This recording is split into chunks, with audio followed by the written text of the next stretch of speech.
welcome back to Base Beacon. I am Veronica, and I'm joined by Dixon Edwaji.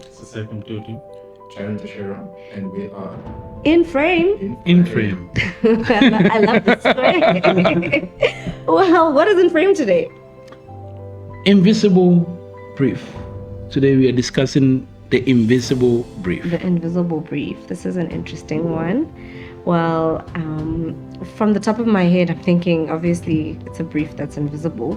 So when we think about architecture, we often think about drawings, plans, sections, elevations, and the moment the architect sketches the first line. But what if architecture actually begins much earlier than that? Long before the drawing appears, forces such as economics, policy, culture, climate, migration, and material availability have already begun shaping what can be built.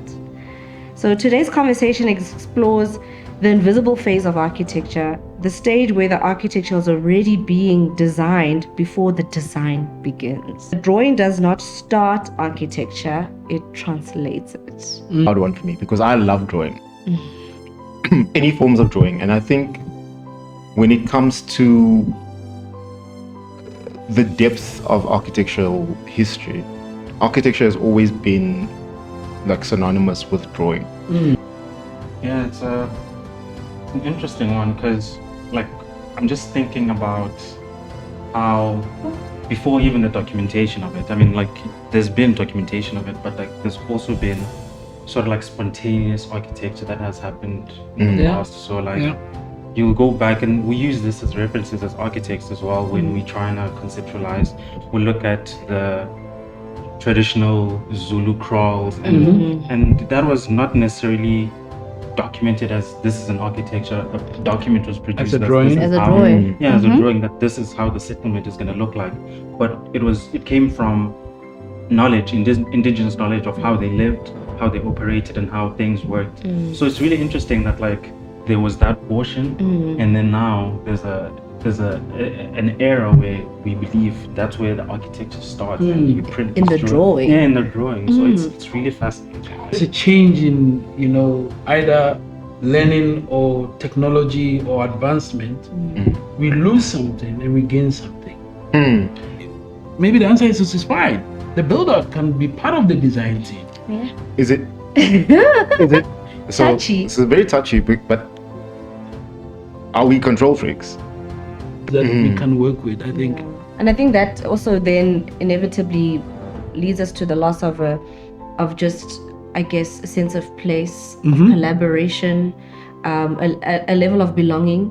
Because I think once the process of making or space making is more communal or more, I guess, something that is done within a group, there's a level of camaraderie, there's a level of like togetherness and Collective memory. We're collectively making. Yeah, is that architects are struggling to actually share the credit.